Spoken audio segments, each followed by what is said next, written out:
Banyarwanda namwe nshuti z'u Rwanda muhawe ikaze kuri Radio Iteme, umuyoboro w'urunana nyarwanda ruharanira impinduka. Radio Iteme, imbaraga z'ijambo. Wapenzi wananchi wa Rwanda, ndugu na marafiki wa Rwanda, mnakaribishwa nyote kuisikiliza Radio Iteme, mtandao wa chama cha muungano wa Wanyarwanda kinachopigania mapinduzi. Radio Iteme, nguvu ya kauli. Karibuni sana.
urunana rw'impinduka, urunana benegihanga, urunana nyarwanda,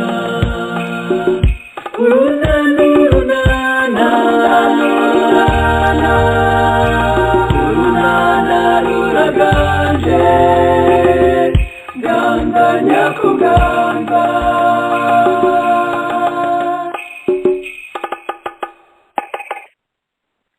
Ganza nyakuganza, ganza gahorana imana, urunana nyarwanda, urunana ruharanira impinduka.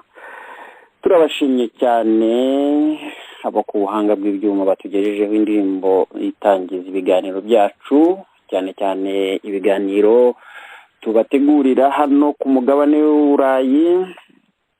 Ikiganiro urwatubyaye ni 1:06 hano i Paris mu Bufaransa, ni 1:06 nanone i Kigali mu Rwanda ku itariki ya 16 z'ukwezi kwa gatanu mu mwaka w'ibihumbi 2022. Ikiganiro nk'uko bisanzwe nari maze kubabwira ni urwatubyaye. Uyu munsi rero turaganira nk'uko bisanzwe. Umutumirwa cyangwa mugenzi wanjye dufatanya mu biganiro ni Anicet Karege. Anicet Karege, muraho neza? Nizere ko umeze neza. Turi kumwe 5 muri studio. Yego Benoit, urakoze.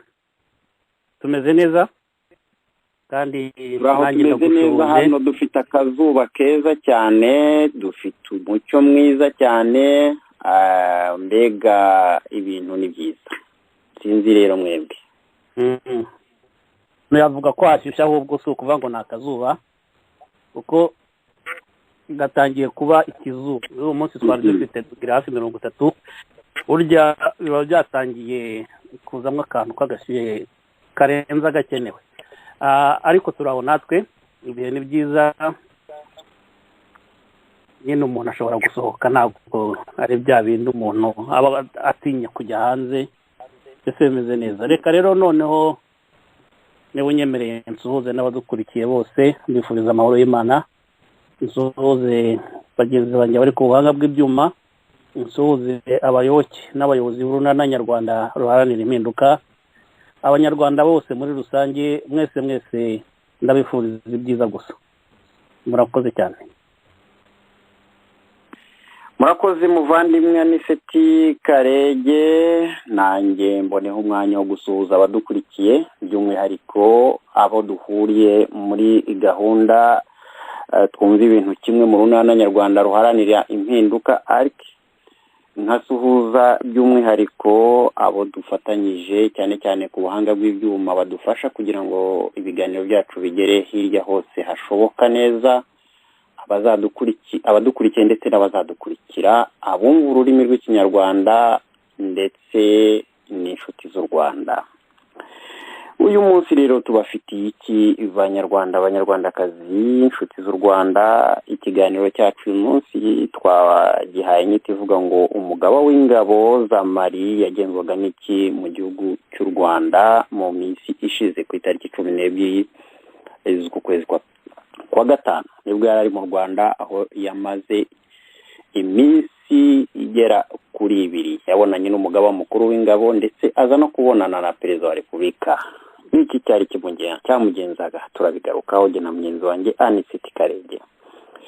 Turaza kugaruka ku ishimutwa ry'umwe mu banyarwanda cyangwa se umuhanzi w'umusirikare wari warahungiye mu gihugu cya Uganda, Sergeant Robert.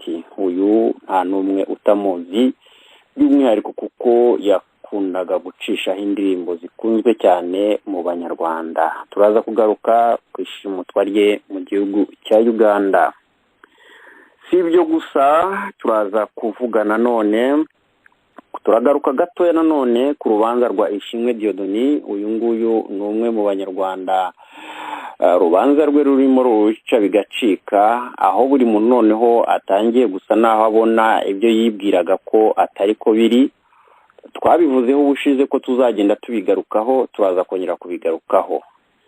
Ahasigaye rero mufate agatebe cyangwa niba uri mu modoka yawe ufite urugendo ufungure volume mutega amatwi ikiganiro n'urwatubyaye. Mbere rero yuko twinjira mu kiganiro cyangwa se nk'uko abavandimwe b'abarundi bavuga ngo kwinjira ido n'ido ikiganiro cyanyu nyirizina, Anicet Karege ugomba kuba hari icyo ushaka kutubwira mbere yuko dutangira muri iki kiganiro, cyane cyane gishobora kuba kigushimishije cyangwa cyagushimishije, cyangwa se hari ubutumwa simbizi nigeze kubona umbwira utari ko mbere yuko ikiganiro gitangira wampa akanya gato cyane nkagira icyo mvuga. Anicet, sinakwima icyo usabye, sinakwima ijambo ni ryawe. Yego, ndagushimiye cyane Benoit. Icyo nashaka kuvuga nuko ngira nk'uko benshi mwabikurikiye, Diyoseze Gatolika ya Byumba ifite umushumba mushya kuva ku wa gatandatu w'icyumweru gishize muri weekend ku itariki 14 z'ukwezi kwa gatanu muri uyu mwaka wa 2022 nibwo bamwimitse. Akaba rero ari Musenyeri Papias Musengimana. Papias Musengimana n'urungano rwanjye, umuntu twareranywe, nkaba rero numvaga nta kuntu ntafata akanya ko kumufelicita, kumwifuriza ishya n'ihirwe muri iyo mirimo mishya yatorewe, kandi nkaba ntashidikanya na gatoya yuko azayitunganya, dore ko n'ubundi mu gihe cyose amaze ari umusaseredoti yagiye ashingwa imirimo ikomeye muri Kiliziya Gatolika, kandi yose yagiye ayikora neza, ari nayo mpamvu nyine bamuhaye niyo ngiyo yisumbuyeho. Nkaboneraho n'akanya rero ko gufelicita Diyoseze ya Byumba ibonye umushumba mushya usimbura Serviliyani Nzakamwita, ngafelicita na Diyoseze ya Kabgayi Musenyeri Papias Musengimana akomokamo. Hanyuma nkaboneraho n'akanya ko gusuhuza abakristo bose, ari abagatolika ari n'abo mu yandi madini, bose mbifuriza amahoro n'imigisha Yezu Kristo atanga. Mu kwifuriza ishya n'ihirwe Musenyeri Papias Musengimana mu mirimo yo mishya, nifuje kwifashisha Korali do Kigali mu ndirimbo yabo bise Umushumba Ushagawe.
zikurambagire hose ndeye mpaka nizitugutuye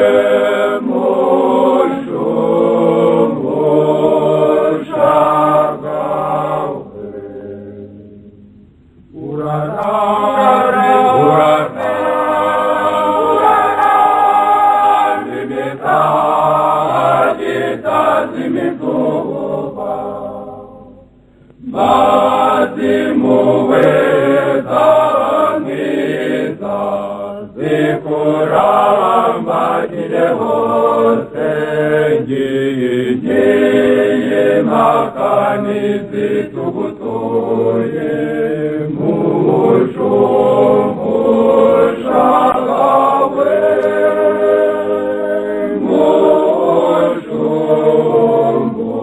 mushumbusha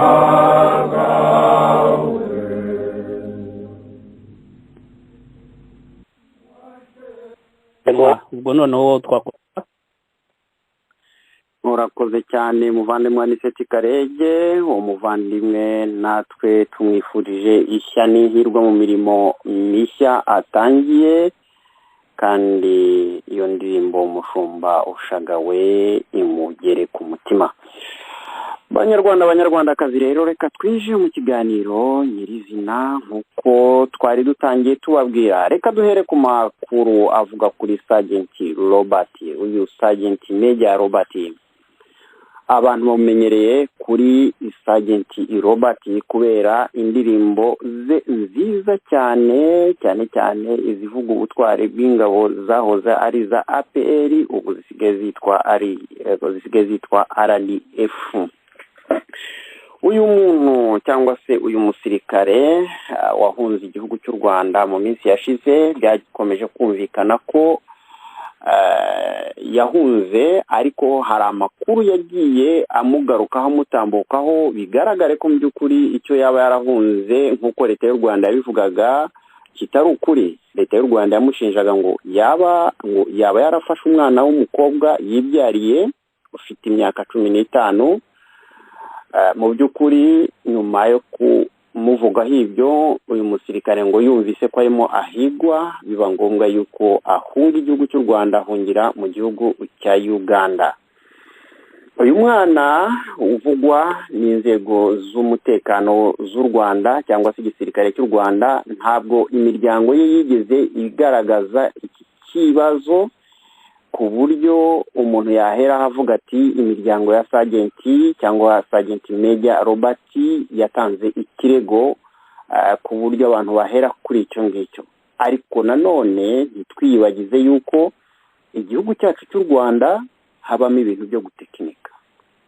ijambo gutekinika ni ijambo ry'igiswahili rikomoka, ni nko kuvuga ngo guhimba ibintu kugira ngo nyine ushoboye kubibona akeke ko mu by'ukuri ibyo bintu atari ibihimbano. icyo kintu rero cyo gutekinika kirazwi mu gihugu cyacu cy'u Rwanda. uyu Sergeant Major Robert wahungiye mu gihugu cya Uganda yaje kuvuguruza ibintu ubwo yavuganaga n'ibinyamakuru bya Uganda, aza gusaba ubuhungiro muri kiriya gihugu. Sergeant Major Robert, amakuru dufite nuko ubu yari afite icyangombwa kimwemerera kwitwa impunzi mu gihugu cya Uganda, bivuge yuko ari impunzi yemewe mu mategeko mpuzamahanga. mbere rero yuko tujya mu idonido ku mategeko ndetse na bimwe mu bintu byagiye biranga abantu bagenda bashimutwa muri kiriya gihugu cyacu atari n'ubwa mbere, reka tubumvishe impuruza y'amasegonda make cyane ubwo inzego za polisi zari zigose urugo rwe, ubwo Sergeant Major yatabazaga agiye gushimutwa. polisi igose inzu yanjye yose bashaka kuntwara. muntabariza abantu, muntabarize vuba ndapfuye. uwo ni Sergeant Major Robert. reka twongere tubumvishe kugira ngo noneho twinjiye mu kiganiro. ubwo hari mu gitondo, ubwo yajyaga akabona inzu ye iragoswe cyane. polisi igose inzu yanjye yose bashaka kuntwara muntabariza abantu muntabarize vuba vuba ndapfuye. banyarwandakazi, iri jwi rya Sergeant Major Robert ni ijwi ryahise ryumvikana ku buryo hirya no hino ikibazo cye cyahise kimenyekana. Ibi rero turabivugira iki? Umunyarwanda uwo ari we wese agomba gutabaza, kuko iyo utatabaje bagukora ibyo yishakiye. Amakuru dufite nuko uyu Sergeant Major Robert igihe yari amaze guterwa muri Uganda aho atuye, abari baje kumushimuta baje mu by'ukuri badafite uburenganzira gahabwa n'amategeko bwo kumufata. Nyuma aho amaze gutabariza, ari nabyo duhamagarira abanyarwanda hirya no hino ku isi yose, igihe uhuye n'ikibazo, ikintu cya mbere ugomba gukora ni ugutanga ubutumwa ukamenyesha abantu kugira ngo ikibazo cyawe gihite cyumvikana. Aba bantu rero basanze nta bundi buryo bwari bukwiye gukorwa, bahita bahimbira icyaha yuko uyu mugabo yaba ari umwe mu bantu bakekwaho gucuruza cyangwa se kwinjiza ibintu bitemewe mu gihugu cya Uganda. Icyo ni ikinyamakuru cya Uganda, ikinyamakuru gikorera mu kwaha cyane kwa leta ya Kigali, Chimpo Report, ubwo cyasobanuraga yuko uyu Sergeant Major Robert igihe bari binjiye mu rugo rwe bagiye bafite umugambi wo gushaka kureba ibicuruzwa yinjiza mu buryo butemewe n'amategeko. Ariko nyuma yaho haje no kongerwa andi makuru yagiye atangazwa, ndetse n'ibinyamakuru bitandukanye bivuga yuko bamushakagaho ko ashobora kuba atunze imbunda mu buryo butemewe n'amategeko. Amakuru rero twaje gukomeza kumenya nuko ibinyamakuru bya Kigali ubwo byari bimaze kumenya yuko uyu mugabo amaze gutabwa muri yombi, akaba yaramaze kugezwa mu nzego za leta cyangwa se mu nzego za polisi. Amakuru aravuga yuko inzego z'umutekano muri Uganda zimaze kumuta muri yombi aho yaratuye, urugo rwe aho rwari rumaze kuzengurukwa. Uyu Sergeant Robert nta kindi bakoze usibye kumutwara no kujya kumufunga. Ibi rero nibyo tugiye kuganiraho na mugenzi wanjye Aniseti Karege. Amategeko avuga iki ku byerekeye impunzi iyo ikoze icyaha mu gihugu yahungiyemo? Icyo ni kimwe. Ikindi cya kabiri abanyarwanda tugomba kumenya nuko atari ubwa mbere mu gihugu cya Uganda aho inzego z'umutekano zakomeje kujya zigaragaza cyangwa se zakomeje kwitwara nabi, aho zashimutaga bamwe mu bantu bafite ibyangombwa by'ubuhunzi tukababona i Kigali. Urugero rw'abo ngabo ni Joel Mutabazi cyangwa se Lieutenant Joel Mutabazi, nawe wari ufite ibyangombwa by'ubuhunzi. Uyu mwanya rero Sergeant Major Robert ari mu maboko ya polisi i Kampala, ariko inzego z'umutekano wa Kigali ziramushaka. Aha twakwibutsa abadukurikiye ko mu minsi ishize Bwana General Major Vincent Nyakarundi yari yagiye cyangwa se yari yagiye i Kampala guhura n'umuhungu wa Museveni, Muhoozi Kainerugaba. Uyu nguyu ni nawe uyoboye ingabo zirwanira ku butaka, ndetse aza kubonana n'inzego za Semayi zishinzwe iperereza, ni ukuvuga za gisirikare. Baganira ibintu bitigeze bisobanuka, ariko umusaruro cyangwa se ibintu bivuyemo ni ishimutwa ku buryo bwagaragaye, ariko bikarangira bishwe inzego za polisi, aho uyu mwana w'umuhungu cyangwa se uyu musore, uyu mugabo yafashwe akaba afunzwe. Aniseti Karege urumwe mu bantu basesengura banakurikira, ariko iki kibazo tugiye kukivuga mu rwego rw'uburenganzira bw'ikiremwa muntu, aho impunzi ishobora gufatirwa mu kindi gihugu igashimutwa ikazanwa mu buryo budasobanutse mu kindi gihugu. Aniseti, abadukurikiye kuri iki kintu wagira icyo kivugaho, unagisobanura uko wumva gikwiye kuba gikwiye gukorwa? Ijambo ni ryawe. Rero Benwa urakoze. Ikibazo ni ukumenya niba uriya mugabo afite ibyaha akurikiranyweho koko, cyangwa se niba ari ukumugendaho kubera ko hari imyumvire ya politiki adahuje n'abo yahoze akorana nabo mu Rwanda, cyangwa se niba bafite ikindi bamuhora. Uko ubundi aramutse kuko afite amakosa ari umunyacyaha nta n'impamvu atakurikiranwa, kandi iyo wahungiye mu gihugu runaka ugomba kubahiriza amategeko yacyo. Iyo ukoze icyaha uhanwa nk'abanyagihugu bacyo, ubundi nuko byagombye kugenda.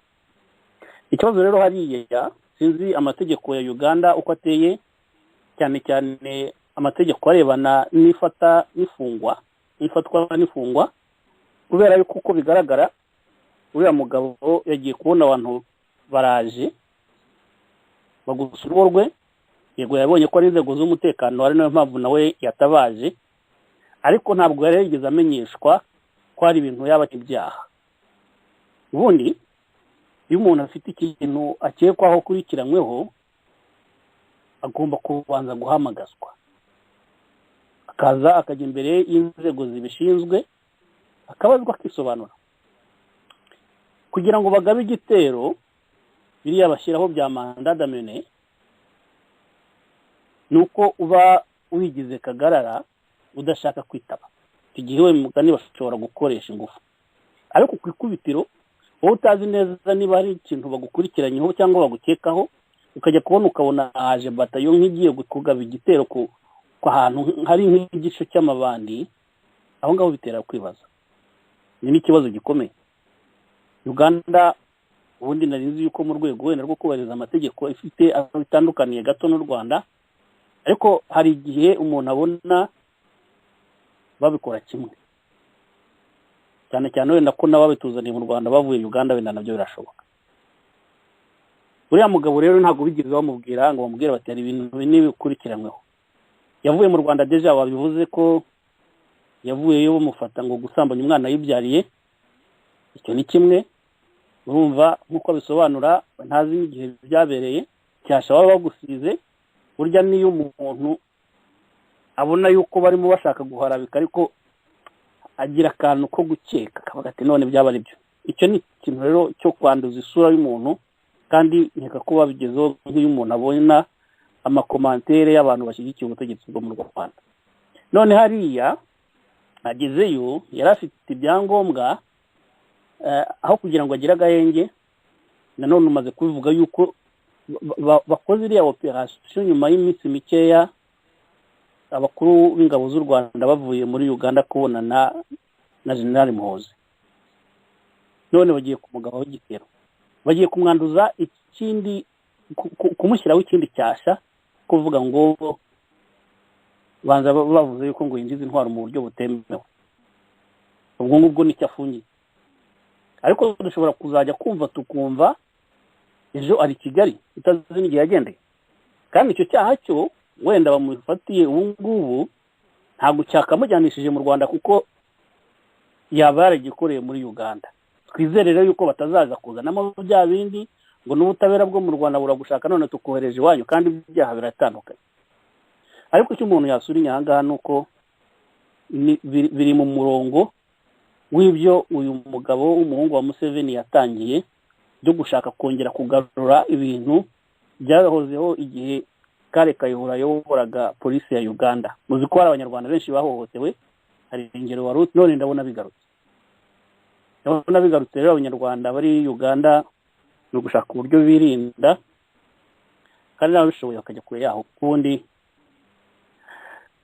twajyaga tuvuga yuko guhunga uvuye mu Rwanda ugahungira Uganda nko guhungira ubwayi mu kigunda, wenda hari igihe habonetse agahenge byazanye n'umwuka mubi hagati y'ibihugu byombi, none ubu ngubu byagarutse. Ni ukureba rero, ni ukubaburira ariko sinabarusha kuhamenya, abantu barebe uko byabigenza. Gusa ntabwo amategeko yubahirizwa hariya, biranababaje, kandi noneho kugira ngo Uganda yongere ibane n'u Rwanda neza, ntabwo byakagombye yuko impunzi z'abanyarwanda zihohoterwa.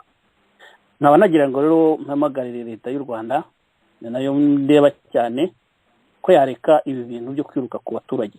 Iyo umuntu ahunze haba hari impamvu, nubwo bavuga wenda hari umuntu uhunga kubera ibibazo by'ubukene, birashoboka, baranahara abahunga, ariko umuntu uhunze ikibazo cya politiki yaraguhunze, bamuhaye amahoro ye.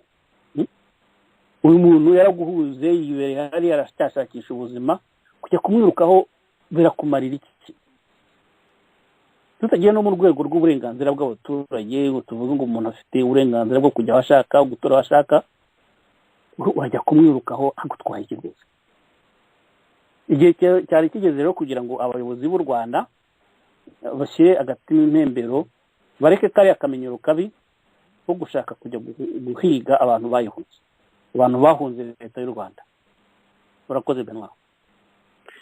Bakoze cyane muvandimwe Aniseti Karege. Nagira ngo nongereho rero yuko atari ubwa mbere igihugu cya Uganda cyohereza abanyarwanda bahigwa cyangwa bashakishwa na leta y'u Rwanda, kuko nk'uko mwagiye mubikurikirana twari tumaze kuvuga mu kanya gashize Joel Mutabazi nawe yari umusirikare warindaga perezida w'u Rwanda. Mu by'ukuri iyo ugiye kwitegereza ukuntu igihugu cyacu cyitwara muri iki kintu kijyanye no guterura abanyarwanda bagihunze, ni kimwe mu bintu mu by'ukuri umuntu yavuga yuko kigayitse kandi giteye isoni. Ikibazo rero cya Joel Mutabazi ndetse n'abandi banyarwanda bandi bagiye bashimutwa kandi bafite ibyangombwa by'ubuhunzi, ni dosiye mu by'ukuri umuntu yavuga yuko ireba igihugu cya Uganda, ariko ku rundi ruhande ireba n'umuryango ushinzwe impunzi ariyo umuryango wa HCR. Iki kibazo rero ntabwo cyarangiye gutyo, kuko iki kibazo cyongeye kugaruka kandi ntikiranarangira mu mizi yacyo cyo gushimuta abanyarwanda, kuko uwitwa Kale Kayihura uyu yari umuyobozi wa polisi mu gihugu cya Uganda yaje kuvanwa kuri iyi mirimo.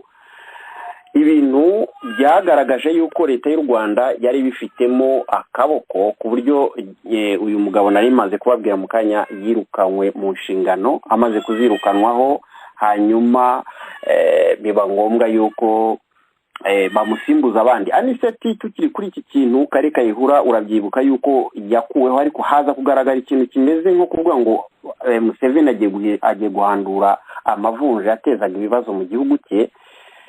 Nubwo ariko havutse icyo kintu kigaragara nk'aho ari uguhandura amavunja, ikintu cyumvikana neza yuko cyabyaye umusaruro ukomeye, ku buryo leta y'u Rwanda yuririyeho ikasa naho ifunze imipaka. n'uyu munsi ibintu bikaba bitameze neza. Kuba rero aka kanya wenda use n'ukubita wihuta, kuba aka kanya umuhungu wa Museveni nyir'ubwite noneho agarutse mu ishusho ya wa mugabo Kale Kayihura, akaba atangiye guhungeta impunzi by'umwihariko z'abasirikare bahungiye muri kiriya gihugu cya Uganda, utekereza ko uyu mwuka nanone ushobora kongera kuvuka? Cyangwa niba ibi bintu bikomeje gutya, aho impunzi zemewe mu rwego mpuzamahanga, mu rwego rwo kubahiriza impunzi bakomeje guhohoterwa gutya, iki kintu nk'umwe mu bantu baharanira impinduka mu gihugu cyacu cy'u Rwanda, ndetse ukaba umwe mu bantu bifuza iyo mpinduka, muzajya mucyakira mukivuge ku mbuga nkoranyambaga, mukivuge ku maradiyo nk'uko gusa, nta kindi kintu gishobora guhinduraho? Ni ibibazo bibiri. Mwebwe ku ruhande rwanyu, aho tumaze kubona yuko impunzi zifatwa, wari umaze kubivugaho gato mu rwego rwemewe n'amategeko ko umuntu ashobora gukora icyaha agakurikiranwa, ariko iri jwi ry'uyu muhungu tumaze kumva mu kanya yatabaza akavuga ati barashaka kunshimuta. Kandi iyo usomye ibinyamakuru bya Kigali birimo n'igihe biravuga yuko uyu muntu yagombye kugezwa i Kigali. Uri umunyepolitike, ku rundi ruhande mugomba kugira icyo mukora. Si ibyo gusa, hari n'ikindi kibazo cy'uko uyu munyarwanda atari ubwa mbere yaba akorewe iki kintu. Imiryango ya HCR ikaba hariya irakurikiranira bizi, biravugwa gusa. Sinzi ikintu mugomba gukora. Aniseti, ijambo ni iryawe. Icyo uvuga kirumvikana ko bimaze uravuga utese bigiye gusubira nk'igihe cya Kale Kayihura, igihe yayoboraga polisi ya Uganda. Biragaragara yuko byagarutse. Muhoza ubwo arabyivugira, tubona amatwita yandika, rimwe na rimwe avuga n'ibintu bitari byo. Ngize kubona yandika ngo yaburijemo ibitero ngo bamwe mu basirikare ba Uganda bashakaga kugaba ku Rwanda, ibintu bitagira abafite. Nyine afite ubushake bwo gushimisha abayobozi b'u Rwanda, bariya yita anko, ariwe Paul Kagame, ubwo rero ntacyo atazakora kugira ngo amushimishe. Ahubwo ikibazo ngewe ntekereza niba bikora mu izina rye bwite cyangwa niba inzego za Uganda zose zaramaze kuba infecte zarabaye nk'uko polisi yari imeze cyagiye nyine ayoborwaga na Kale Kayihura. Ni ikibazo rero, ni ikibazo kuvuga ngo tugiye gusubira nk'ahandi. Ndabona duhari deja kuko batangiye kugenda babikora. Ushize wa mugenzi wacu wo muri Australia wo muri RNC witwa Robert Mukombozi, uzi ukuntu yavuye Uganda bavuga yuko bamuburiye kuko n'undi bashaka kumushimuta. Ubwo niba harimo abantu wenda bagishobora kuburira umuntu byaba ari byiza, ariko kuriya we ntawamuburiye. Igikona abona urugo bararugose, bumvise bitangiye kumenyekana hanze, bamujyana bamuhembera ibyaha.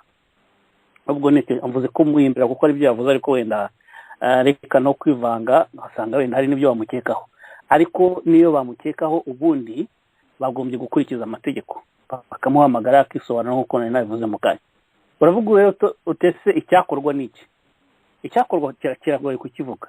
Ngiye mbona icyoroshye wenda ubu ngubu nk'uko byigeze gukorwa na bamwe mu bantu baranira agateka ka muntu, wa mugani nkoresha n'ijambo ry'ikirundi, nuko hari abantu bakoze uko bashoboye bajya kudenonsa uriya mugabo wabikoraga witwa Kale Kayihura, baratabaza bajya muri za ambasade, bajya hehe, ibintu biracogora bituma ndetse na Museveni ubwe afata ibyemezo nk'uko waruvuze biriya yise guhandura amavunja.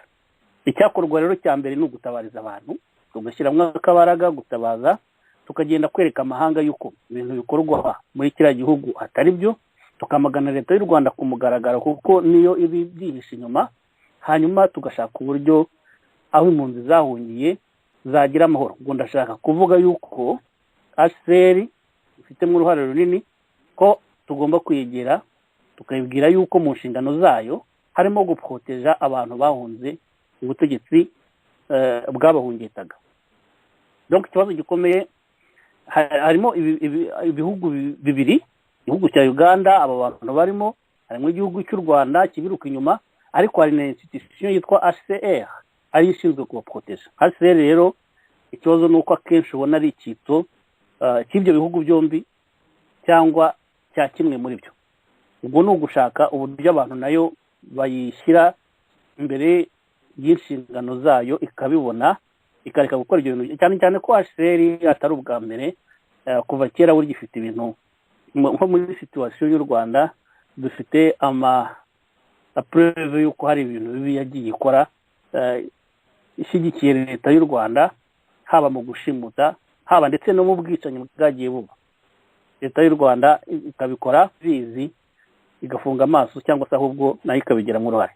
Icyo ni ikibazo rero, nuko abantu bazisuganya bakareba icyakorwa, ariko ntabwo twakwicara gusa. Ubwo icyakorwa bwo wenda dufaso concrete sinakikubwira ubu ngubu, wenda tutaranagitekereza, ariko icyangombwa nuko tubona ko ikibazo gihari kandi ko tugomba gushyiramo imbaraga kugira ngo bagenzi bacu bari hariya bagire umutekano, babeho nk'izindi mpunzi nawe uje kubiruka inyuma. Sinzi ndeba ngushubije, ariko ndumva ari icyo navuga. Akoze cyane Aniseti, birumvikana ibyo uvuze. Icyo nanjye nakongeraho kuba dukurikiye, ndagira ngo nibutse abadukurikiye yuko ubundi gushimuta umuntu ukamuvana mu gihugu ukamugeza ahandi, ibi ngibi ni bimwe birimo bigaruka cyane ku isura itari nziza ku gihugu cyacu cy'u Rwanda, aho kugeza ubu ngubu hari urubanza rutegereje leta y'u Rwanda kwishimutwa rya Bwana Paul Rusesabagina. Gushimuta rero kwa leta ya Kigali, umuntu yavuga ko ari umuco cyangwa se ari nk'ikintu umuntu yavuga yuko cyamaze kuyarikamo, kukibavanamo, kereka wa mugani wa perezida wa Uganda Museveni kugihandura kikavamo kikajugunywa hanze. Abadukurikiye rero ndagira ngo mbibutse ko mu by'ukuri ishimutwa ry'abanyarwanda ryagize ingaruka zikomeye cyane ku mubano hagati y'ibihugu byombi bya Uganda, ariko nta nubwo byahagarariye aho ngaho. Ndagira ngo mbibutse ko wari uhagarariye igipolisi cya Uganda, umuyobozi wayo mukuru ari we General Kale Kayihura. Uyu yanafatiwe ibihano na leta ya Amerika kubwo kubangamira uburenganzira bw'ikiremwa muntu muri kiriya gihugu. Uyu munsi ibihano Kale Kayihura yahawe ntago birakurwaho, Kare Kayihura ari mu gihugu cya Uganda ndetse akaba ategerejweho kuzitaba imanza kuri iki cyaha kijyanye n'ishimutwa ry'abantu bahungiye mu gihugu cya Uganda. Aha akaba ariho umuntu yanashimira leta ya Uganda by'umwihariko perezida wabo, kuko mu byo akora tumushimira harimo no kuba adakunda kurenganya cyangwa kwica cyangwa gutanga uwamuhungiyeho. Iki ni kimwe mu ndangagaciro umuntu yashimira perezida wa Uganda. Ariko uyu mubano w'umuhungu wa Museveni na leta y'u Rwanda ni kimwe mu bintu ntekereza ko bigiye gutanga isura itari nziza, aho mpamagarira imiryango iharanira uburenganzira bw'ikiremwamuntu gutangira kugaragaza iki kibazo, kuko gishobora kuba kizateza undi mwuka cyangwa gishobora kwambura uburenganzira cyangwa ubumuntu ikiremwa muntu. Rero giye ku giti cyanjye icyo ntekereza nanasoza kuri iyi ngingo kugira ngo dufate iyindi, nuko gufata Sergeant Major Robert ukamusubiza mu Rwanda bidashoboka. Icya mbere nuko icyari kigenderewe uyu munsi bwari uburyo bwo gushimuta uyu muhungu ntibimenyekane, tukajya twumva ko ari mu maboko ya Kigali. Icyari kuzakurikiraho wenda twari kuzabyumva cyangwa se tukazayoberwa icyabaye, nk'uko hari ibigenda bikorwa ariko tukayoberwa ibyabo.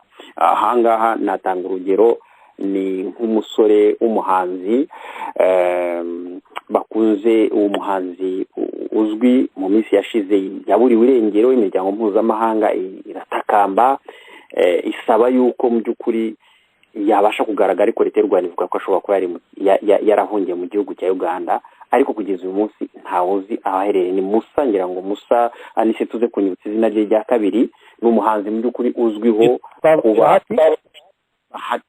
Bahati Musa, ni umuhanzi waburiwe irengero. Yego, urakoze cyane kunyibutsa. Uyu umugabo rero Bahati nawe twari kuzumva wenda umuntu yaraburiwe irengero twumva ko yagiye Uganda, ariko tutamenye ukuntu byarangiye, ariko kubw'amahirwe kubwo kuba yashoboye gutaka akavuga ati ndashimuswe, ikibazo cyamenyekanye. Rero ndagira ngo mbwire abadukurikiye yuko iyi procedure yo gufata uyu muhungu bakamusubiza i Kigali iraremereye cyane, kuko icya mbere ni impunzi, icya kabiri yarahunze, icya gatatu araregwa kuba hari ibicuruzwa bamuregaho ko yabarinjize. Amahirwe dufite nuko ibinyamakuru byose hano byagaragaje yuko ikintu bigeze basanga mu nzu ye icyo wenda gishobora kuba cyahimbwa, ntekereza ko gishobora kumubuza uburenganzira bwo kuba yabasha kwisanga mu kindi gihugu cyo hanze cyamwakira, kuko afite urubanza aregwa wenda atararangiza. Ariko igihe urwo rubanza rushobora kuba rurangiye, ntekereza ko yahabwa ubwo burenganzira bwo kwideplasa akaba yajya kuba mu kindi gihugu kiri kure y'u Rwanda. Rero ikintu nasorezaho nanone ni ukumvikanisha ko mu by'ukuri kugira ngo uyu muhungu bamugeze i Kigali birasaba imbaraga zidasanzwe zimeze nk'izo gushimuta, ariko mu buryo bwemewe n'amategeko ntekereza ko ari ikintu kidashoboka. Ikindi gishobora guhungabanya abantu ni uko hari nk'abantu bashobora kuba barahungiye muri kiriya gihugu cya Uganda, bashobora kumva ibi ngibi bagahungabana bakavuga bati bya bintu ntibyoroshye, noneho natwe reka turebe icyo twakora kugira ngo dushakishirize amahoro ahandi. Aha ndagira ngo nibutse impunzi ziri mu gihugu cya Uganda ko leta y'u Rwanda imera nka cya kintu cyo gutera ibuye mu gihuru noneho igategereza ikivumbutse. Gutera ibuye mu gihuru bivuze yuko nimwibeshya mukideplasa mukarenga imbibi z'ikindi gihugu, leta y'u Rwanda ishobora kubashimuta mu buryo bworoheje. Ahubwo ikintu cyiza mukwiye kuba mwakora niba koko mwarahunze leta y'u Rwanda, ni mumanuke mwegere HCR. Ndabizi neza yuko ikorana na leta ya Uganda, mwene mushobora kuba mutinya, ariko burya icyiza no kwimenyekanisha mu mategeko mu rwego rubishinzwe mpuzamahanga rushinzwe impunzi, kugira ngo ubashe kurinda umutekano wawe. Ahasigaye ibindi byo kuvuga ngo wenda ngo muri deplasa mujye ahandi ku kindi gihugu cya kure mukomereza ahandi, ubu leta ikintu yakoze ni ukudipowinga uburyo bwayo bwose bushoboka kugira ngo mwibeshya mukisanga ku mutego, nako ku mupaka ibatega umutego ibasubiza i Kigali, kandi icyo gihe bizaba biboroheye i Kigali kuba bakutwara bakakugeza aho bifuza.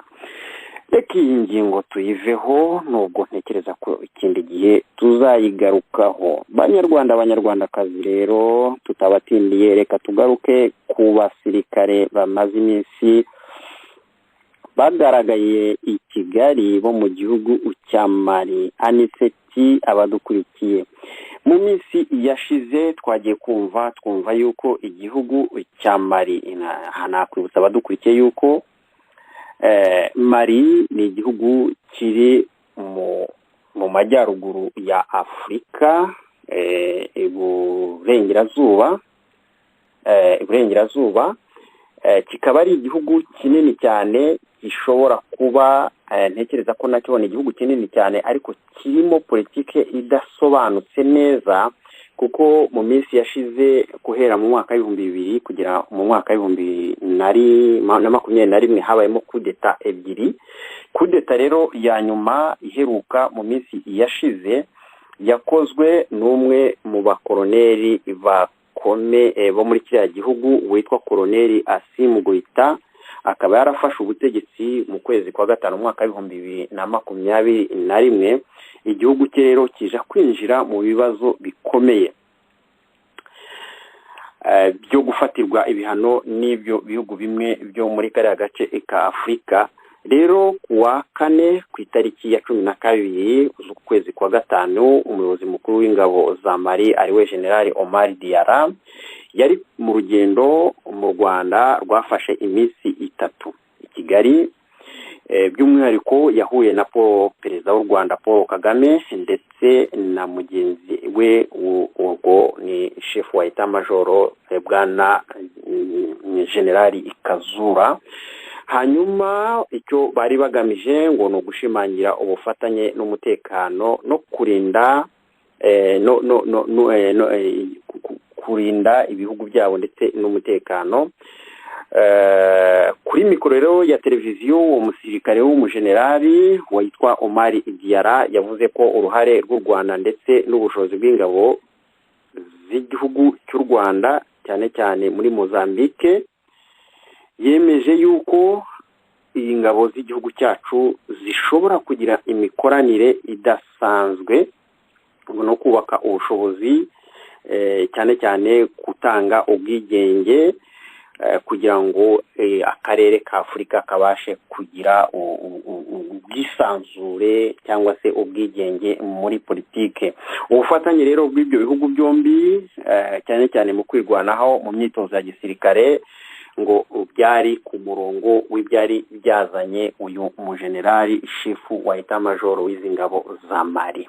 Aniseti, turi kuri iki kintu nagira ngo nibutsa abadukurikiye yuko Mali ni igihugu cyakoronijwe n'igihugu cy'Ubufaransa. Igihugu cy'Ubufaransa mu minsi yashize cyari gifitanye cyane ubushuti budasanzwe, aho ubwana Macron yari yaragendereye u Rwanda mu mwaka wa 2020 ngira ngo na rimwe, igihe hibukwaga jenoside yakorewe abatutsi, ndetse hari n'amadosiye yararemereye yahuzaga ibihugu byombi ko ari bibiri, asa naho ari mu buryo bwo kurangira burundu. Aha ndavuga idosiye y'indege Habyarimana ndetse n'iyahoze ari uyu mugore wa Habyarimana.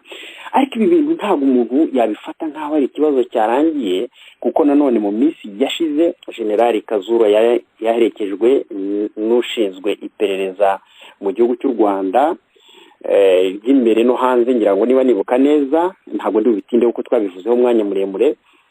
Ibyabazanye twabiganiraho mu kiganiro cy'ushize, wenda bibaye ngombwa twakongera twabicagaguraho mu ncamakeya. Ariko kugeza ubu ngubu umusaruro w'izo ngendo urasa naho utabayemo. Mali mu minsi yashize abantu uyu mujenerali uyu mukoloneli watembagaje ubutegetsi yafashe icyemezo cyo kwirukana ambasaderi w'Ubufaransa mu gihugu cya Mali, arahambirizwa aragenda, ndetse umubano w'igihugu cya Mali n'Ubufaransa ukomeje kuba mubi. Kuba rero uyu mujenerali chef wa etat major yaragaragaye i Kigali, akagaragara imbere ya perezida Paul Kagame, bikanatangazwa ku mbuga nkoranyambaga za Twitter biciye kuri minisiteri y'ingabo, hari ubutumwa bwari buhari. Aniseti, iki kintu guca umubano usa naho ugamije kuzana ubutwererane bwenda kumera nk'ubutwererane bwabaye muri Mozambique ndetse n'u Rwanda bikaba byakwimukira muri Mali, igihugu cyakoronijwe n'Ubufaransa kimaze kwirukana ambasaderi wacyo. Ishusho wowe nk'umuntu ukora analyse, nk'umuntu ukurikirana ibintu hafi, wabwira abanyarwanda ni seti gifite mikoro ni yihe? Reka wenda mbanze nkunganire kuri presentation wakoze, nkongerereho ko Mali ari igihugu maze iminsi gifite ibibazo bikomeye by'umutekano. Ubundi Mali ni igihugu gifite inyeshyamba ziba mu majyaruguru z'Abatuareg zishaka kuvanaho leta isanzweho ya Mali. Noneho mu minsi ishize, mu gihe ngira ngo ni mu 2014 cyangwa na 5 niba nibuka neza, ariko hari ku butegetsi bwa François Hollande muri France, haje noneho abandi bantu abangaba b'intagondwa zigendera ku mahame y'idini ya Isilamu, nayo agaba igitero hafi yo gufata umurwa mukuru ari wo Bamako. Babonye bikomeye, nibwo perezida wariho icyo gihe yiyambaje Ubufaransa bwohereza ingabo. Izo ngabo zagiyeyo zihangana n'abo bantu, zibasha kubahashya babandi basa n'abari kuri kumwe na Al-Qaeda, zibasha kubahashya. Noneho zigumayo kugira ngo zikomeze zicunge umutekano.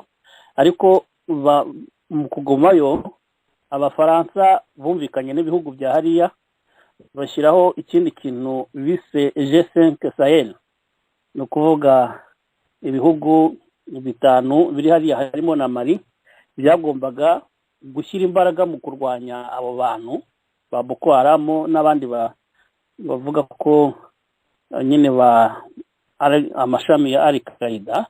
Ibyo bihugu 5 byemeza kurwanya Ubufaransa bukabashyigikira, ariko ingabo nyinshi akaba ari izabo. Ibyo bihugu byari Mauritania, byari Niger, Chad, Burkina Faso nyine na Mali, nibyo bise G5 Sahel. Noneho rero nk'uko abisobanuye mwaka ushize muri 2021, Colonel Goyita na bagenzi be bahiritse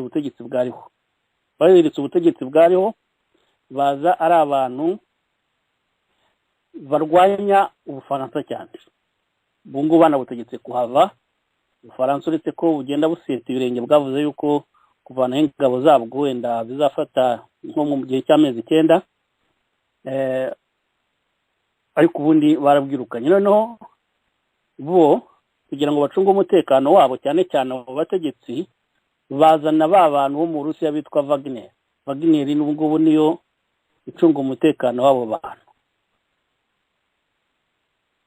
Ubwo urumva ko Ubufaransa mbese burimo buravamo, hakazamo n'ibibazo bya diplomasi cyane. Nyine na ambasaderi baramwirukanye, wabyumvise wabivuzeho mu kanya, ndetse minisitiri w'ububanyi n'amahanga w'Ubufaransa Jean-Yves Le Drian we bamujyanye no mu nkiko, bagomba kuburana sinzi ibyo bamurega.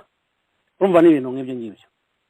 Ubwo rero noneho urumva hari Wagner nagira ngo sobanure gato ko muri iyi minsi iri solicite cyane mu ntambaro Uburusiya burwana na Ukraine.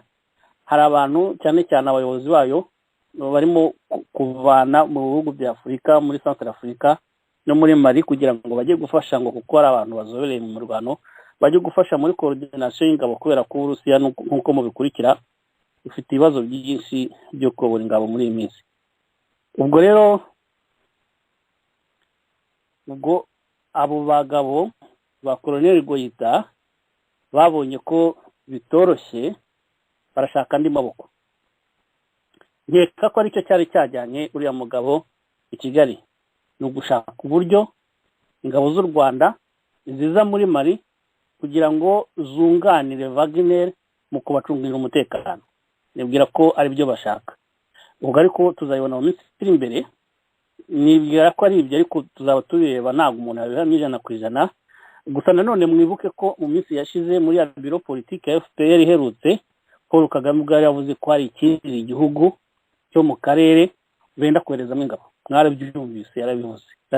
Nta gushidikanya rero ko icyo gihugu kindi gishobora kuba ari Mali dukurikije rero ruzinduko. Noneho hari akandi kantu kantangaje nuko uriya mugabo yavuye i Kigali kuwa 4 ku cyumweru, ni ukuvuga nyuma y'iminsi 3 gusa avuye i Kigali.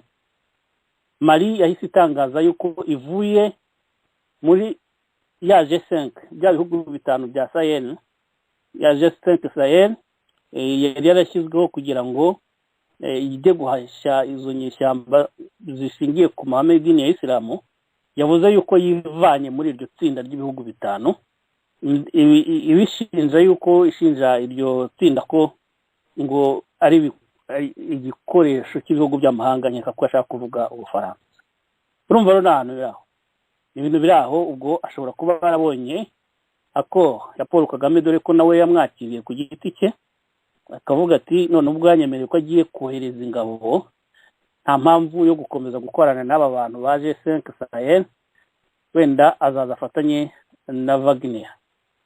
Nuko ngewe mbibona. Ubwo ko nsoma ibihe ubundi ariko tuzabibona mu minsi iri imbere. Hakaza mu kibazo wakomeje cyitwa Benwa, ubona wakomeje mu kanya uvuga utese mama rapprochement y'u Rwanda na Mali izahurite n'umubano w'u Rwanda n'Ubufaransa, ko ubu ngubu bafatanya agatoki ku kandi. Ese Abafaransa bazabona gute ko ingabo z'u Rwanda zigiye gufatanya na Wagner ubundi ni ingabo zitazwi z'Uburusiya? Urabona ibibazo biri hagati y'Abarusiya n'Abanyaburayi muri Ukraine. Noneho Mali nayo igiye kuri icyo gice, n'u Rwanda rugiye kwifatanya na Mali. Abafaransa bazabona gute? Ese za nyungu u Rwanda rwari rutegereje kuri France ntabwo wenda bizazibangamira? Simbizi, tuzayibona mu minsi iri imbere, ariko harimo ibintu by'urujijo. Gusa ikigaragara cyo kugira ngo nasubize ikibazo twibajije muri titre y'ikiganiro, icyagenza guriya mugabo no gusaba ko ingabo z'u Rwanda zaza muri Mali nk'uko zagiye muri Mozambique, nk'uko ziri no muri Centrafrique. Bene ibyo bintu Paul Kagame atabyanga kuko baramwishyura, kandi Mali ntibuze byakwishyura kuko harimo bafite amabuye y'agaciro menshi nabo. Ubwo ni inyungu nyine baba bakurikiye, ariko urumva ko na Mali nayo ibakeneye. Urakoze. Akoze muvandimwe Aniseti ku bisobanuro byiza utanze. Abadukurikiye ndibaza yuko hano harimo ibibazo byinshi, cyangwa harimo ibisobanuro byinshi, cyangwa harimo ikintu kimwe abantu bashobora gusobanukirwa. Reka nanjye wenda ngaruke inyuma gatoya nk'uko mugenzi wanjye Aniseti yari amaze kubibabwira. Mu by'ukuri iyo dushaka gusobanura bino bintu tuba tugira ngo Abanyarwanda ubwabo bihitiremo cyangwa bumve uko bumva ibintu, naho twebwe icyo tuba turimo tuvuga ni bya bindi akenshi usanga i Kigali kuri plateau zabo zimwe abantu bashobora kuvugira ibyo bagomba kuvuga, babwira abantu amakuru ibi batajya babizana. Systeme rero Kagame arimo ashaka kubaka mu gihugu cy'u Rwanda, arashaka kuyigira nk'izi systeme z'ibi bihugu bikomeye cyane ku isi bifite ubushobozi n'amikoro. Iyo witegereje uko ibi bihugu nka Amerika, ibihugu by'i Burayi ndetse n'Uburusiya cyangwa se Ubushinwa uko buhagaze ku ruhando mpuzamahanga muri politike, muri diplomasi, ubona ko Kagame ashaka gutera ikirenge muri ibyo bintu, ariko akaba ari wa muntu wibeshya cyane bitewe n'uko icyo kintu ubundi ugerageje kugitekereza ntabwo cyakagombye kuba ari kibi, ariko iyo ugiye kureba abantu ashaka kwigereranya nabo, icya mbere bakunda abaturage babyo b'ibyo bihugu bakomokamo. Umunyamerika umwe yapfuye, ibintu biracika, televiziyo zabo zikavuga. Umurusiya yapfuye, aguye ahantu runaka, usanga barimo bakoresha uburyo bwose bushoboka kugira ngo umuntu hamenyekane ikimwishe. Umuturage w'i Burayi cyangwa se n'ibindi bihugu ubona ko mu by'ukuri iyo havutse icyo kintu abantu bahaguruka ibinyamakuru bikavuga. Ariko iyo ugiye ku ruhande rw'u Rwanda usanga leta yacu y'u Rwanda ibyo bintu biba ku muturage wayo biba ari nk'umunsi mukuru ku gihugu. Umuturage ushimuswe, umuturage upfiriye ahantu h'u Rwanda, umuturage w'u Rwanda waburiye ahantu, usanga ibinyamakuru by'u Rwanda mbere yo kubabazwa n'uko ari umunyarwanda warugomba kugirira akamaro u Rwanda, ikintu cya mbere leta ibanza igatanga ubumenyi n'ubusobanuro kuri uwo muntu ko yari akwiye gupfa. Icyo ni cyo Kagame atandukanye n'abandi. Ikindi cya kabiri, perezida wacu w'u Rwanda afite ikibazo cyo gukunda impiya. Reka tuvuge kuri iki kintu cy'abimukira bagiye kuva muri ibi bihugu by'abazungu, ndavuga ibihugu by'Uburayi, mu Bwongereza n'ahandi barimo bateganya kuzazana impunzi z'abimukira. Mu by'ukuri ibi bihugu bifite ikibazo cy'ubucucike bw'abaturage, ariko bikaba bifite n'amikoro. U Rwanda dufite ikibazo cy'ubucucike, nta nubwo dufite amikoro. Abaturage bagomba kuzanwa mu gihugu cyacu cy'u Rwanda ni Abanyafurika n'abandi bantu baturuka mu bihugu bitandukanye bya Aziya n'Abarabu, ariko ugasanga mu by'ukuri abo bantu kugira ngo babashe kwintegra mu Banyarwanda ni ibintu bigoye cyane. Ariko kuko baherekejwe n'amafaranga, perezida w'u Rwanda arayakira, ariko tutibagiwe yuko Abanyafurika bazaba barimo hariya bazisanga mu Rwanda bashobora kuba bazagirana ikibazo na leta y'u Rwanda, ku buryo ibihugu byinshi bya Afurika bishobora kuzafata leta y'u Rwanda nk'igihugu kimwe kibangamiye ibyo bihugu. Aho rero niho Kagame atandukanye n'ibi bihugu. Buti rero ku yihe mpamvu uyu munsi Mali yafashe ubutegetsi ikaba yarafatiwe ibihano ndetse ubukungu bw'igihugu bugasa naho burimo budindira, yafashe icyemezo cyo kwirukana inzego zimwe zitandukanye mu gihugu cya Mali z'Ubufaransa, by'umwihariko nka ambasaderi uhagarariye inyungu z'Ubufaransa muri kiriya gihugu. Mu by'ukuri kuba uyu munsi umubano w'Ubufaransa n'u Rwanda usa naho ugaragarira Abanyarwanda ku ruhande rumwe ko ari mwiza, ntabwo wanganaga n'umubano w'Abanyamali wari ufitanye n'Ubufaransa, kuko nka Bamako hano mu Bufaransa, igihugu dutuyemo, Bamako yari imeze nk'imwe muri komine y'Ubufaransa. Iyo winjiye muri iki gihugu cy'Ubufaransa, ikintu cya mbere ubona ni abirabura bakomoka muri za Mali cyane cyane na za Senegal. Ni abantu benshi cyane bakomoka muri kiriya gihugu. Ubukungu bwa kiriya gihugu cya Mali akenshi muri diaspora bukomoka hano muri ibi bihugu cyane cyane Ubufaransa. Ntibyumvikane rero ukuntu aka kanya perezida w'u Rwanda atinyutse kwifotoranya n'abantu bavugwaho ko bashaka gufatirwa ibihano na perezida Emmanuel Macron. Abo bantu bakanasobanura yuko u Rwanda kuba rwaragize uruhare muri Mozambique rwanagira n'urundi ruhare muri Mali, yari message nziza ku gihugu cy'Ubufaransa.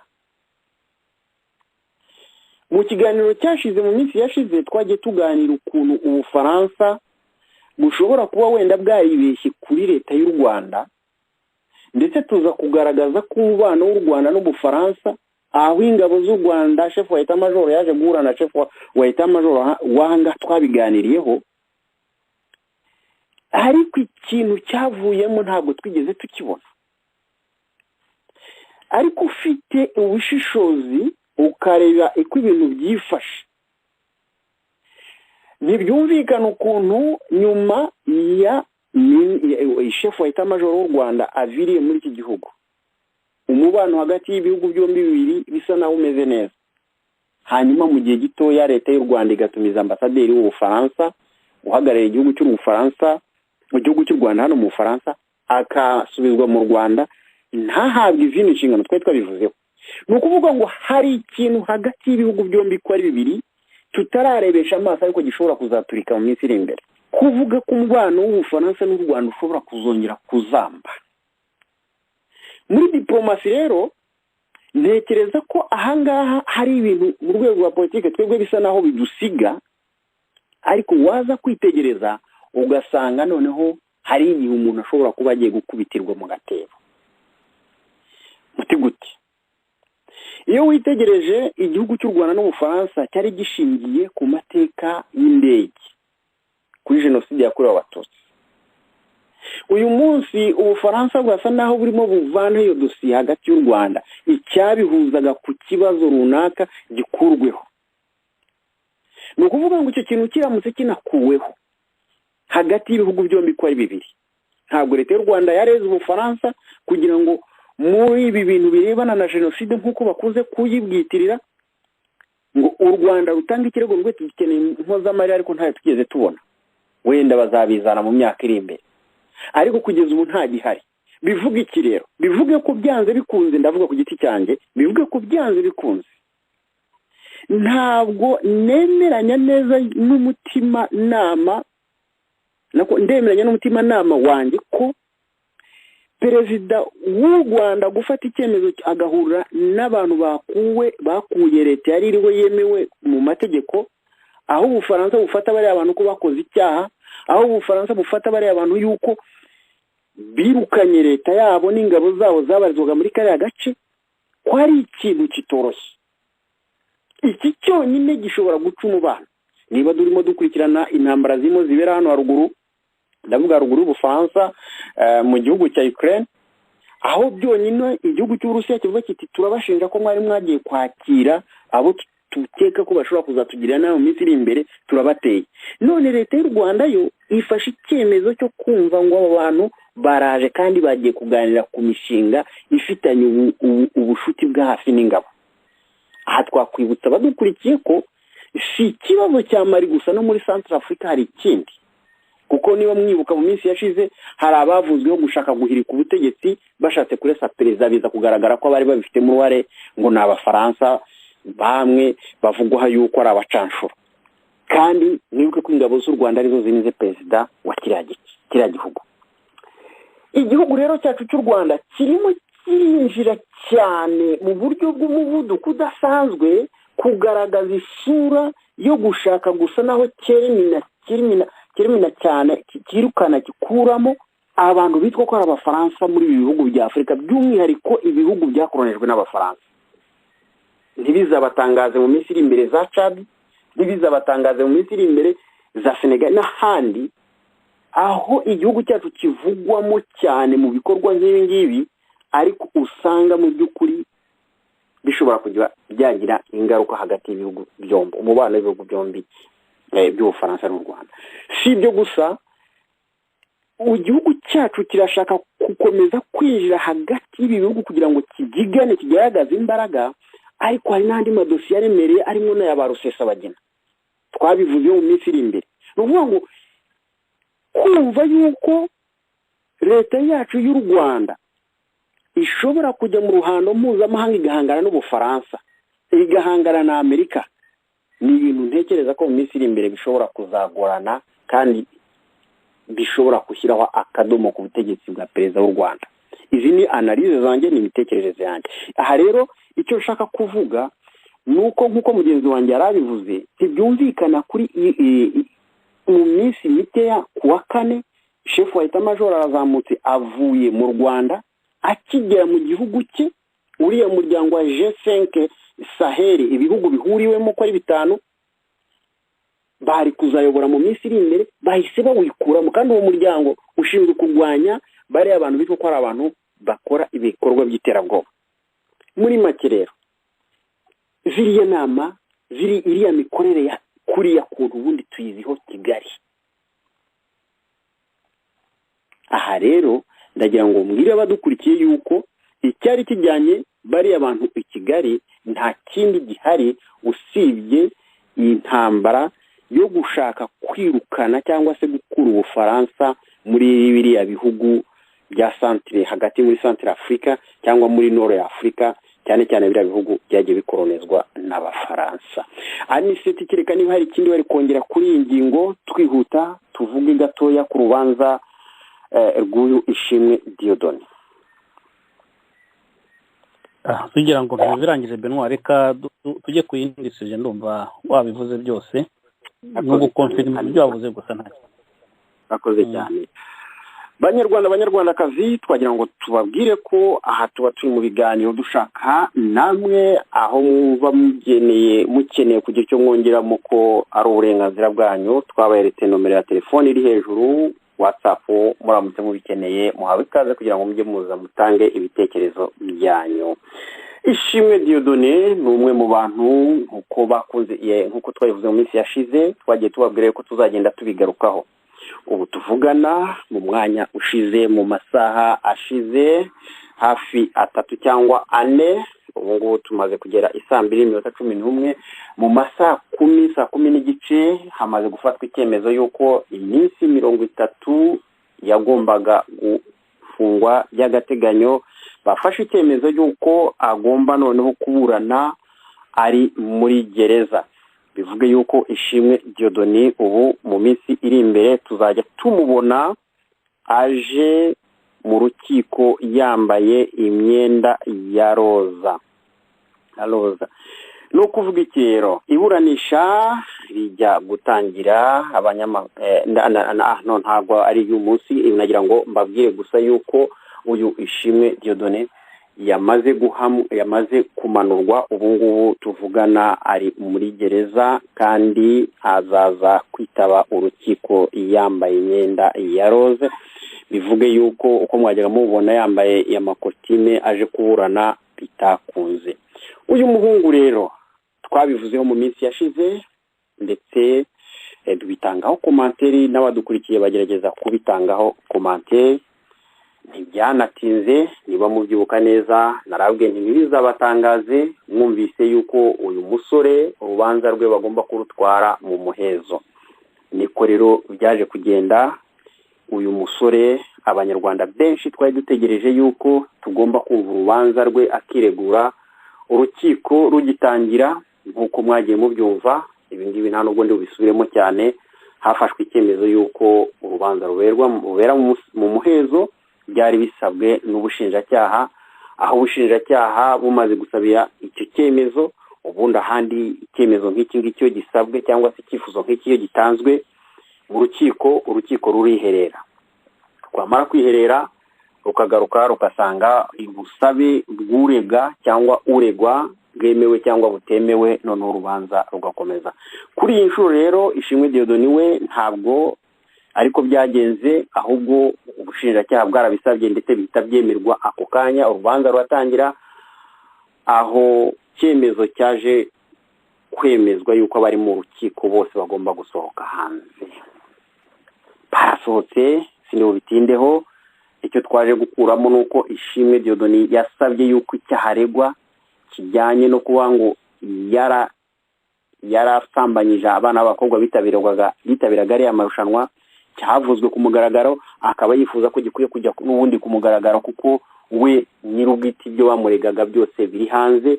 Ahasigaye icyaba kidashobotse wenda kikaba cyitwa yuko cyagombye kuba ari we, kuko ari we wagombye kuba afite isoni zo gusobanura ibyamukorewe. Kandi noneho kuba urukiko rwemeje kumutumiza ku bintu byemejwe mu rukiko, binasomwa mu rukiko, we ku giti cye byari bikwiye kumukuraho ubusembwa. Aniseti rero iki kintu ntabwo twigeze tukiganiraho, ntabwo twabonye umwanya wo tukivugaho twihuta.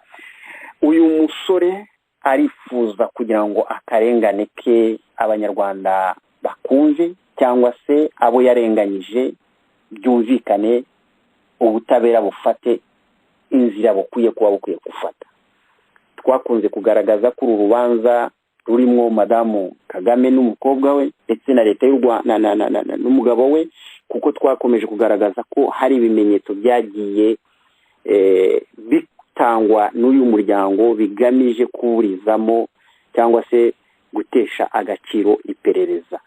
Anise tukimara kumva ko urubanza rugiye mu muhezo rurimo icyaha cyo kubangamira umwari n'umutegarugori, umwe mu bantu bivugiye uti ngewe icyo cyaha yaragikoze akwiye kugihanirwa, ariko uyu munsi uracyahagaze kuri rya jambo ry'uko umuntu yakoze icyaha agomba kugihanirwa, ariko ikizava muri icyo gihano uzemezwa n'iki ko uko kuri ariko twakiriye ku itangazamakuru cyangwa se twakiriye mu bizaba byatangajwe na leta y'u Rwanda. ikintu gitangaje muri ruriya rubanza Benoit nuko ubundi amategeko y'u Rwanda avuga yuko imanza zibera mu ruhame, c'est la règle générale. Imanza z'inshinjabyaha zibera mu ruhame, noneho za exception zibaho ni nk'ayo hajemo nk'urubanza wenda rwo gufata abana ku ngufu, nk'urubanza rw'ibintu biza mu bintu wenda bishobora guteza ikibazo, nabivuga ngo iki, harimo nk'ibintu mbese hazamo ibintu bikoze isoni umuntu ku buryo budasanzwe. Ubundi uregwa kenshi ni usaba yuko urubanza rutabera mu ruhame, kuko niryo tegeko, imanza zibera mu ruhame. Noneho wowe wabona hari nk'ibintu bizakwandagaza, urumva nk'imanza za divorce kenshi hari igihe basaba ko zibera mu muhezo, kuko wenda baba bavugiramo amabanga y'urugo. Ibyo bishobora kumvikana, ariko igihe umuntu uregwa noneho avuga ari wowe usaba ati nimureke, nk'aho wenda kugira ngo urubanza rubere mu ruhame ari byo byaba ari irengayobora, ari exception. Ngo mu Rwanda bafata ikintu kiri règle générale mu mategeko bishyiriyeho, kaba ari cyo bagira règle générale. No bintu bitangaje cyane. Uriya mugabo kuva avuga ati nta nubwo yagombye kubisaba, ahubwo kuko kugeza uyu munsi haje wenda abana bari abakobwa bavuga ko yabafashe ku ngufu, ariko ntabyo numvise mu rubanza bavuga. Nibo basaba bati mureke urubanza rubere mu muhezo kugira ngo dusobanure ibyo yadukoreye wenda butwiherereye, ariko nta nubwo aregwa gufata ku ngufu kuko aregwa ruswa. Ibyo rero ntabwo hazamo ibintu bya pideri cyane ku buryo bisaba ko urubanza rubera mu muhezo. Niba badashaka ko rubanda bimenya, tuse proma no ko ari byo bahisha, no ko ari byo bahisha, kuko we ubundi buriya niwe wavuze ati ndashaka kuburanira mu muhezo kubera ko ari byo nashaka, ariko waravuga ati no mareke tuburanire hanze rubanda ibimenye n'ukuri kujya hagaragara. Ntibishaka rero hari icyo bahisha. Icyo ni kimwe. Ikindi kintu cya règle générale rero bagize irengayobora ni byo n'ubushize twabivuzeho, ni ibintu byo gufunga by'agateganyo. Umuntu wisabira ko afungurwa bambe ko aburana mu ruhame ko ntacyo ahisha, baramufunga by'agateganyo ngo bitange iki, iyo minsi 30 bamamije umunsi nk'abandi bose. Kamusubiramo ariko ubushize twari twabiganiriyeho, n'ubundi amategeko avuga yuko umuntu aburana ari hanze, icyaha cyaguhamo gakatirwa karubwo jya umunyuru. Hano rero abantu bose mbona bagiye kuburana bimwe aho bashyira mu itangazamakuru, kuko araho tutamenya aho bashyira mu itangazamakuru ngo bagiye kuburana gufunga iminsi 30, bose birangira babahamije kwifungwa. Aya mategeko bishyiriyeho abamariki.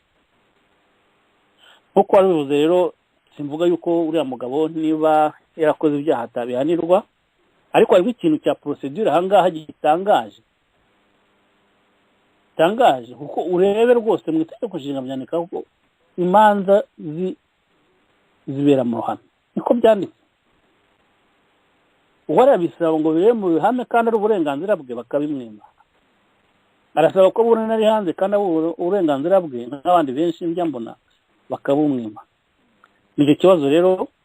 Ikindi wenda twakivuzeho sisa kukigarukaho, ariko uriya mwana w'umukobwa bafunze na noteri ngo amufashije, nabyo bigaragara yuko hari ibintu bashaka guhisha. Bavuze yuko ashaka gusibanganya ibimenyetso, ariko iyo ukurikiranye usanga ahubwo abamushinja rero bashaka gusibanganya ibimenyetso, uko yashaka gushinja uriya muhungu. Avuga ati mureke twandike tubabwire ko ibyo bintu batuvugaho nta byabaye. Niyo baba barafitanye ubuntu bw'ubucuti, ibyo ngibyo nta nicyo bitwaye. Somajeur ushobora kuba inshuti, umuntu w'inshuti ukabona arengana nta kuntu utamurenganura, nk'umwana w'umukobwa we arengana afungiye iki. Mbere numva ntashaka gutinda kuri dosiye, sinzi niba hari ikibazo wambajije ntashubije, ariko ubundi ikigaragara nuko ubutabera bwo mu Rwanda muri ya dosiye bufite icyo bashaka guhisha, kandi twabivuze ubushize ko ukurikije imyitwarire ya Perezida Kagame wagiye kubivuga mu nama ya FPR ukareba madame we wagiye ngo guhura n'abamisi n'impuhwe nyinshi cyane, ubona iyo byerekeza uhita uhabona. akoze muvandimwe Aniseti. Reka wenda nanjye icyo nakongeraho kuri iyi dosiye ni uko iyo witegereje cyane impamvu umuryango wa Perezida Paul ugaragara muri iyi dosiye ya Miss Rwanda, iki ni ikintu ntekereza ko Madame Jeannette Kagame yaba atekereza ko yacikawe. Abazi ijambo ry'Imana bavuga cyangwa abakurikira ijambo ry'Imana, hari abantu bakunze kuvuga ku ruzabibu rw'umugabo bitaga Nabote. Madamu Kagame nawe yabengutse uruzabibu rwitwa Miss Rwanda, kuko uyu umubyeyi ni umwe mu bantu bakunze kugaragara mu bintu byo gufasha cyane cyane abari n'abategarugori, aho yashyizeho ikintu cyitwa Imbuto Foundation ishinzwe gukurikirana no gufasha abana b'abakobwa batsinze neza, niba nibuka neza, kugira ngo babashe kubona amashuri. Aha hafite ibigo bitandukanye kandi bizwiho ko bitanga umusaruro mwiza w'abanyeshuri barangiza muri ayo mashuri. Kuba rero Miss Rwanda ari kimwe gikunze gucaho kigaca ibikuba ku mbuga nkoranyambaga no ku maradiyo, ni kimwe mu bintu ntekereza yuko Jeannette Kagame yifuza ko cyangwa yifuzaga ko agomba kwigarurira. Agikora yihuse, agikora nabi, gitanga isura abantu we ku giti cye ntekereza atakekaga. Jeannette ntabwo ari umuntu yavuga ko ari injiji udasobanukiwe ibintu arimo, ariko yabengutse Miss Rwanda yumva yuko ibikorerwamo cyangwa ibyagombaga gukorerwamo mu minsi iri imbere ubundi byagombye kwitirirwa First Lady. Kuba rero First Lady atarabashije kwegukana kiriya kintu cyagombye kuba kiba rimwe mu mwaka kikamwitirirwa kandi kikitwa ko cyakozwe neza, kigashyirwamo amafaranga menshi, kikitwa ko umubyeyi w'umukuru w'igihugu, ubwo ni ukuvuga umudamu w'umukuru w'igihugu yabikoze neza, ikamba rikaba ryambitswe nawe ahibereye ku bintu akuriye, byari kuba ari ikintu kimugaragaza ko mu by'ukuri ategura ibikorwa byiza by'abakobwa cyangwa se ba nyampinga babereye igihugu yagizemo uruhare, cyangwa se umukobwa we yagizemo uruhare. Kubera guhubuka no gukora ibintu nabi, ibintu birangiye nabi, bigiye guhitana abantu benshi kandi bitanga isura itari nziza mu gihugu cyacu cy'u Rwanda. Mu minsi yashize amwe mu badukurikira arambwiye atari ko waba uvugana amarangamutima. Nibyo koko si kumva wenda ko icyo kintu cyangumyemo, ariko byari binakenewe ko icyo kintu nanjye nkisuzumamo nkanareba, ariko reka ngaruke kuri cya kintu kimeze nk'amarangamutima. Iyo amarangamutima abuze kuri ibi bintu by'igihugu cyacu cy'u Rwanda, akenshi tubivuga nk'abaca hejuru y'ikibazo, ugasanga ikibazo turagitaye turigendeye, hanyuma iminsi mikeya kikongera kikatubera ikindi kibazo kitoroshye. Aha ndavuga ko ntibyumvikana nk'umuntu usobanukiwe Jeannette Kagame ukuntu ikibazo kivutse kirimo ihohoterwa, kirimo ibintu biremereye kuriya, saga y'ubusambanyi, ruswa imaze imyaka, kanya bugicya ukayikubitamo wowe n'umwana ndetse na perezida wa repubulika mukayinjiramo mu gihe gitoya. Perezida ati yewe rwose ibintu sinzi ko biri jewe, nta nicyo bigishe nta nicyo bikize. Mu gitondo bati turabihagaritse, ntibararangiza kuvuga ko bihagaritse, mu gitondo bati bya bintu none byeguriwe leta. Byari bitwaye iki guceceka kuvuga ko mutabihagaritse, hanyuma mu gitondo mukavuga yuko byeguriwe leta? Ese uyu muhungu ko ari mu rukiko, ko aramutse atsinze umushinga ari uwe, ntimubona ko mwaba mumurenganyije mu kumwambura umushinga we kandi ataratsindwa n'urukiko, urukiko rutaremeza ko umuntu yahamwe n'icyaha? Leta yacu rimwe na rimwe, leta y'u Rwanda, ibamo abantu wakwibaza niba bafite umwanya mwiza wo gutekereza ku bintu bikakuyobera. kuko abafashe icyemezo cy'uko ririya rushanwa rihagarara sibo bafashe icyemezo cyo kugaruka nimugoroba ngo irushanwa rirakomeje. Harimo guhuzagurika. Abafashe icyemezo cyo gufata icyemezo cyo kuritwara muri leta bukeye bwaho, sinzi niba ari nabo bazasura inyuma bagafata icyemezo cyo gukatira guhamya icyaha uriya muhungu agakatirwa burundu. Niki tutabona, niki abanyarwanda batarimo bitegereza. Aho rero niho ya marangamutima aza tukashaka kwerekana aho ibintu biva naho bigana. Reka tugaruke inyuma akandi kanya gatoya. Abadukurikira ni article nabonye ku kinyamakuru gikorera mu kwaha kwa leta kitwa Igihe, aho cyemezaga ko uriya mwana w'umukobwa witwa Iradukunda Elisa yaba iyi dosiye yamaze kurangira yashyikirijwe urukiko. Ikinyamakuru kiravuga kiti urwego rw'igihugu rw'ubugenzacyaha rwashyikirije ubushinjacyaha dosiye ya Miss Iradukunda Elisa na noteri Uwitonze na Sila bakurikiranyweho ibyaha 5 birimo icyo gutanga ubuhamya bw'ibinyoma. Aniseti ubuhamya bw'ibinyoma bubaho ryari? N'iryari ibinyoma byitwa ikinyoma? N'iryari umuntu ntaraburana ngo twumve yuko ibyo bagiye kumuburanisha byabaye ikinyoma? Ibi bintu by'akarengane karenze ku banyarwanda, sinzi ikintu umuntu yabivugaho. Kuko niba umwana w'umukobwa na noteri baragiye gushaka ibintu twari twabivuzeho nta nubwo tubigarukaho, ariko bibaye ikinyoma gute? Kukinda cya kibazo umuntu ntaraburana, ubushinjacyaha noneho bumurege nawe none ntazana ibimenyetso bivuga biti ibi bintu ni ukuri, noneho urukiko ruze gusanga ko ubwo buhamya ari ikinyoma. Banyarwanda, ibi bintu tuzabigenza gute? Tuzakora iki kugira ngo tumenye ukuri? Reka twihute. Kuwa gatanu tariki ya 13 Gicurasi, no kuvuga ku kwezi kwa gatanu, nibwo dosiye y'abaregwa yashyikirijwe urukiko. Mu byaha bikurikiranyweho harimo icyo gutanga ubuhamya bw'ibinyoma. Amategeko agena ko uwagikoze abigambiriye iyo abimuhamye ahanishwa igifungo kitari munsi y'umwaka umwe ariko kitarenze imyaka 3 n'ihazabu y'ibihumbi 500, ariko itarenze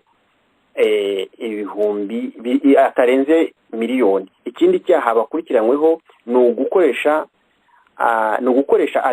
abitabajwe mu nzego z'ubutabera. Inzego z'ubutabera zitabaje abantu ryari? Ko ubutabera bwatangiye musibejo bundi. Kireka niba ubushinjacyaha ubutabera hari ibintu uje numva kugeza uyu mwanya Ishimwe Dieudonne ntaraburana mu mizi cyaha, ku buryo ibyo bamushinja bigomba kuza mu butabera. N'ifite ukisa amategeko. Sinzi ukuntu umuntu ashobora kurega umuntu yuko ibyo ashinjwa byagombye kuba ari ibinyoma kubera yuko byiyambajwe n'ubutabera, kandi ubutabera butaratangira gukora akazi kabwo. Ibintu biteye isoni. Ngo ikindi cyaha bakurikiranyweho ibyo wibaza kandi kubera arabyibaza ni ibintu biteye n'isoni wa mugani, ni ibintu bakora babishaka. Hari abantu sinzi ibintu Paul Kagame yigeze kuvuga ngo yubikaho abantu insyo. Uyu muhungu urusyo kubera impamvu umaze no gusobanura, ariko biranababaje cyane, biteye ubwoba, ibintu bibabaje kubera ko ibintu barabikora nkana, kandagira amategeko nkana, bakica procedure z'imanza nkana babishaka kugira ngo gusa icyaha kizafata. Nta kindi bagendereye. Wenda sinagombwa wa mugani wawe ko dutinda kuri dosiye, kuko buri muntu wese arabibona kandi aho biva naho byerekeza haraboneka. Nagira ngo nibutse gusa akantu nigeze kuvuga mu minsi ishize, sinzi niba ari kuri Radio Iteme nakavuze ko tubona ko mbere yo kujya mu mirimo runaka ugomba kubanza kuba uri intore. Mu Rwanda niko bimeze, abanza ukaba intore, noneho bakaba deployinga wowe uri intore urajya mu bucamanza wowe uri intore, urajya mu banyamakuru wowe uri intore, urajya mu bashinjacyaha wowe uri intore, ubwo ndavuga pariki wowe uri intore, urajya muri RIB, noneho mwese mukazahuzamo. Niba baha amabwiriza mwese muzakurikiza uko bayabahaye. Hari umugabo wigeze kumva agirana ikiganiro na Jean Paul Turayishimye kuri Radio Iteme, nanone harya yitwa nde uwo mugabo ukunda kuvugana na Jean Paul, yasobanuye ukuntu iyo ugiye bakuzaniye dosiye ivuye kuri RIB, wowe uri muri parike, urabanza ukabaza uti ese dosiye imeze ite, ahubwo tubikora ushaka. Icyo gihe uba uzi ko uzakurikiza amategeko uko yakabaye nta kibazo. Noneho iyo bayikuzanira ukabaza uti imeze gutya, ahubwo ati fekafe amabwiriza rukundi, icyo gihe utegereza nyine icyo bazakubwira. Nuko nguko bimeze. Uwo mugabo witwa Rufani ndagihutse kubona kuvugana na Jean Paul, ugomba gukurikiza uko bakubwiye. Ubu rero iriya dosiye kuko irimo abakuru, urumva Paul Kagame yagiye mu nama FPR arabivuga, Jeannette Kagame ajya imbere y'abamisi arabivuga bashinja umuntu, ubwo abacamanza nabo bagomba kwiyarinda, nta kindi. Ni cyo kibazo rero, ni igihugu cyacu niko giteye, ni ukubyakira, ariko kandi birababaje cyane. Akoze Benoît.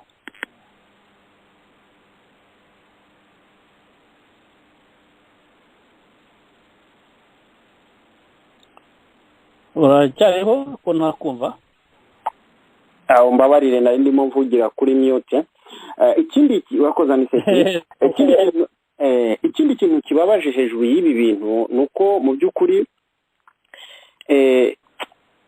abategetsi b'igihugu cyacu iyo bagiye gukora ikintu bagikorana ubugome burenze, hamwe ubona ko baba bagamije gukomeretsa, ariko gukomeretsa buryo umuntu anagukomerekeje ushobora kwihangana, kwica uhagaze, kwica umunyarwanda, umuryango mugari uhagaze. Kuko reka ngo urugero Aniseti ibirimo biravugwa ko uyu mwana w'umukobwa Ishimwe, oya ntabwo ari Ishimwe, ndavuga umwana w'umukobwa wabaye Miss mu Rwanda muri 2017, Elisa, mu by'ukuri hari amakuru avuga ko yari afitanye ubushuti ku buryo ashobora kuzashakana n'uyu mugabo.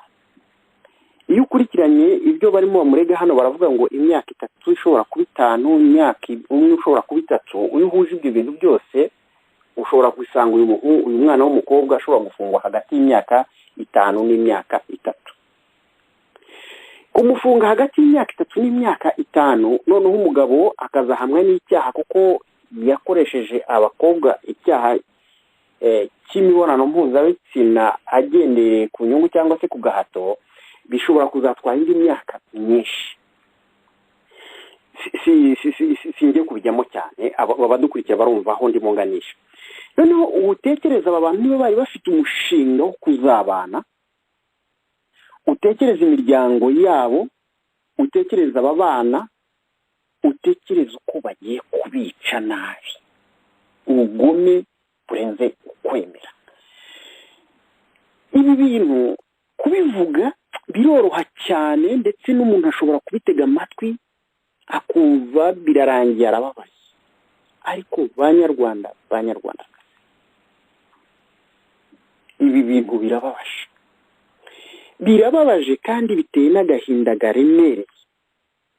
Gufata umuntu wari ufitanye umushinga na mugenzi we wo kuzubaka, uwo muntu ngo kuko yahagurutse gusa yumvise ko umuntu ashobora kuba arengana, yabaye muri ibyo bintu,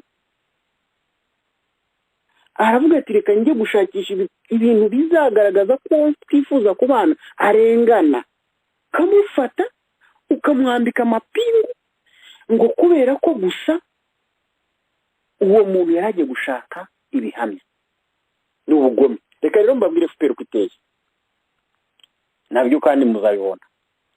Uyu mwana w'umukobwa dosiye bagiye kuyigeza mu rukiko. Nibamara kuyigeza mu rukiko, Ishimwe Dieudonné azakatirwa imyaka hafi nka 25-30.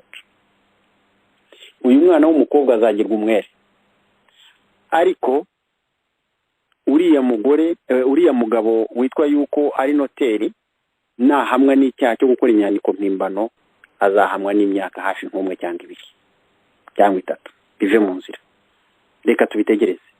Ariko uyu mwana w'umukobwa wari kuzaba wabaye Miss mu mwaka w'2017 Elisa, leta izamuhindura umwere imyica hagase.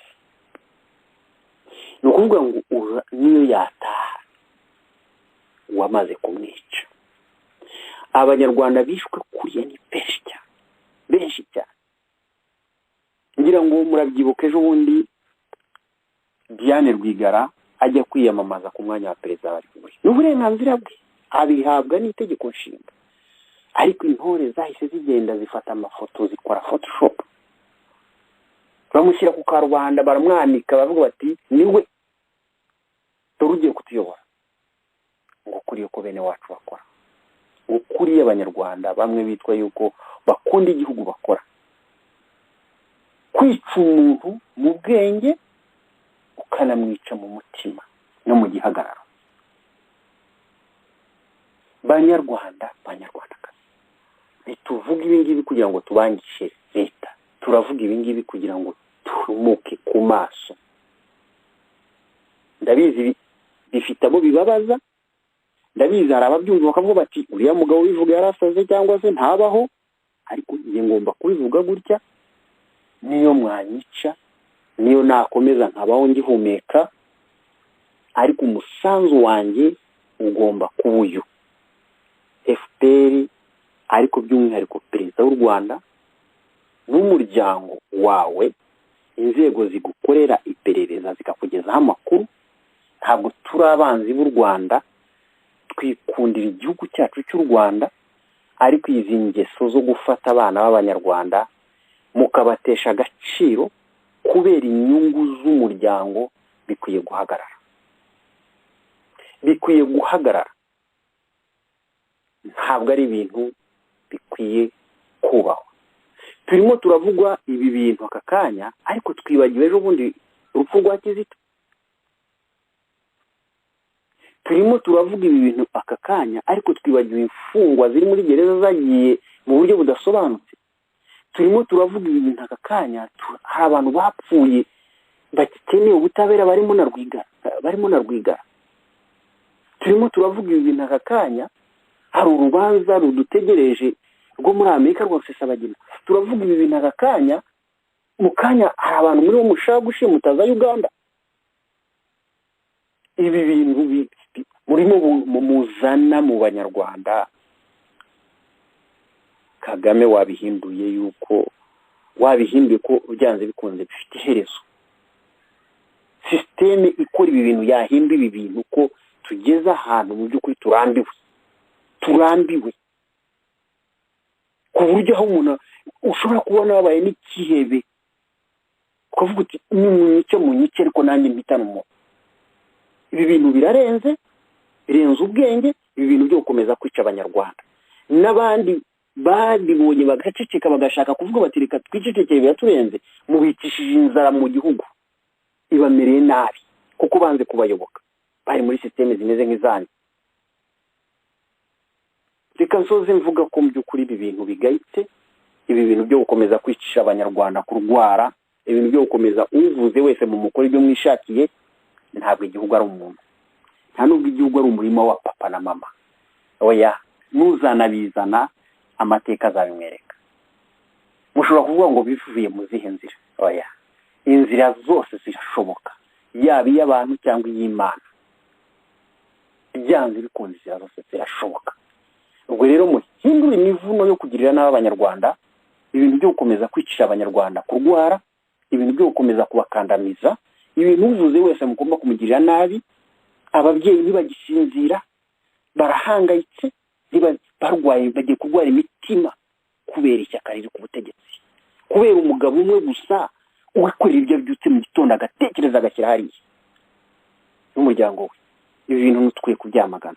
Abakurikira ijwi ryanjye, abarimo bumva impanuro yanjye cyangwa se impuruza yanjye, ndagira ngo mbasabe ko mugomba kurakara, nimunanirwa no kugira icyo mukora mufata icyemezo gifatika, igihugu mugisigirwa nyiracyo, wenda niba ari we nyiracyo akomeza kibemo n'umuryango we bakora ibyo bishakira, atari ibyo ngo wima igihugu, wima agasozi, amaraso ngo imbwa zikayanywerera ubusa. Nimuhaguruke tuvuge ukuri, tukwerure, kandi dufatanyije twese tuzatsinda.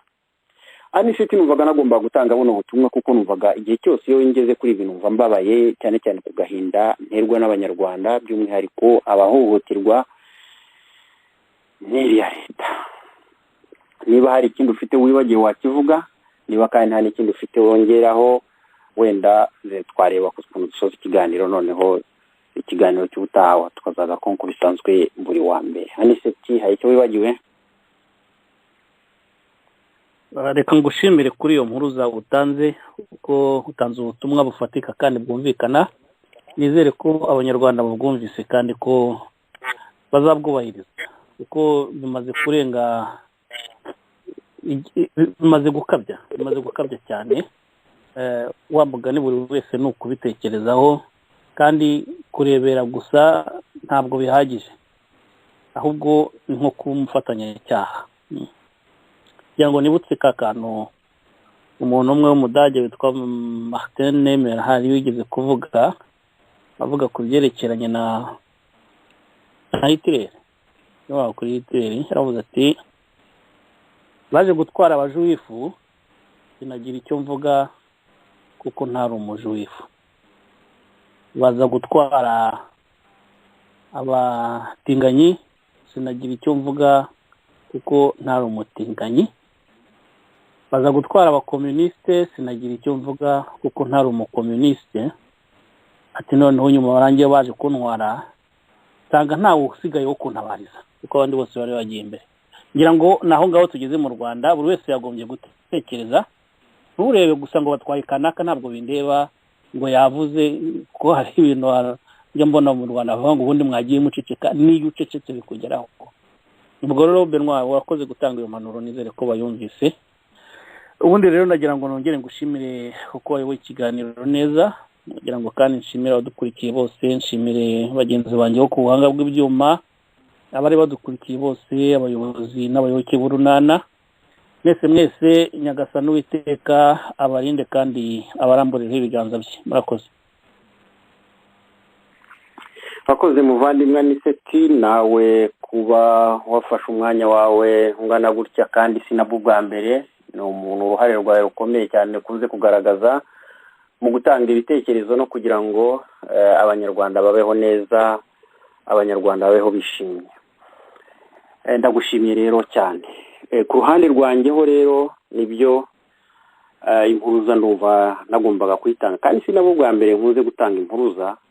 Ndibuka mu minsi yashize ambasade y'u Rwanda hano mu Bufaransa yaje aho ntuye, ishaka kubaza ngo niki nabuze, ninde, niba hari umuntu bafunze mu muryango wanjye, niba hari icyo bampemukiye bakimbwire ngo ariko ndeke gukomeza bagezaho ubutumwa butari bwiza mu matwi yabo.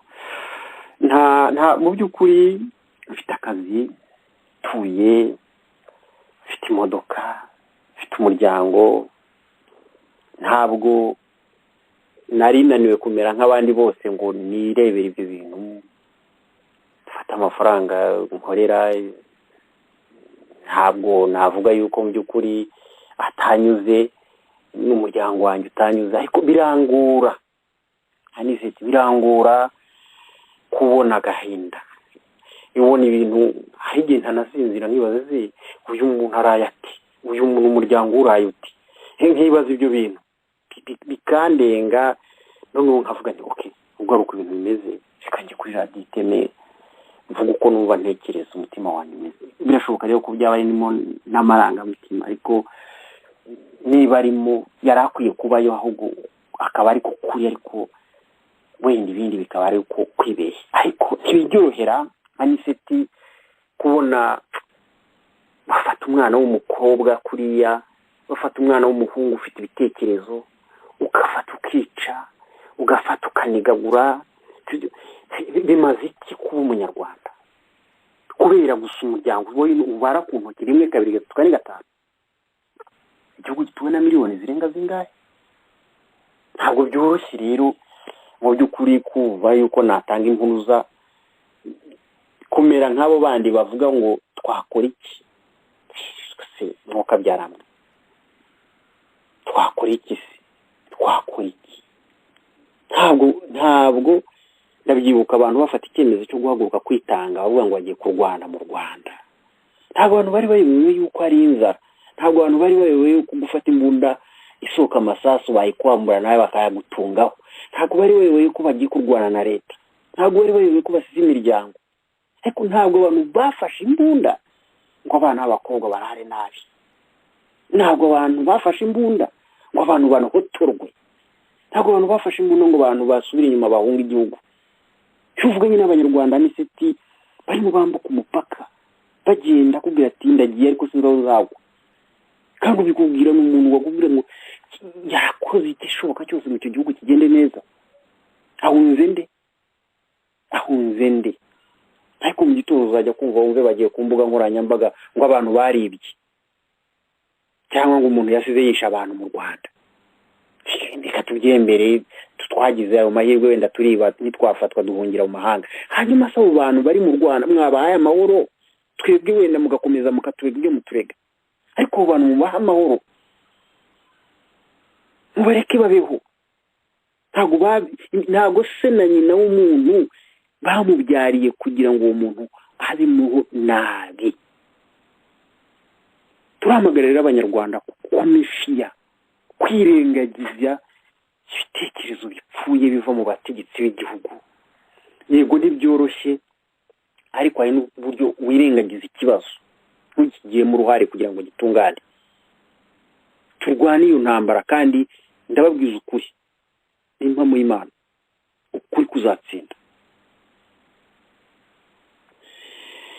nongeye kubashimira mwebwe rero abo twakomezanyije nihanganisha abatadukurikiye ku kiganiro YouTube live kuko havutsemo akabazo ariko ntekereza ko ikiganiro kiza kubageraho mu kanya nerera into yabaye nkaba nizeza abadukurikira yuko ubutaha kuwa mbere tuzongera kuba turi kumwe mu kiganiro nk'iki ngiki ndashimira cyane ku buhanga bw'ibyuma ndashimira nawe mwese muzadukurikira n'ibitekerezo byanyu muzazana byo waganirizaga nitwa Umuhoza Benoit genzo wanyaniseti Karege twaradufatanyije muri kiganiro urwatubyaye gitambuka kuri radio Iteme umunara wayo wa Europe murakoze cyane nakagaruka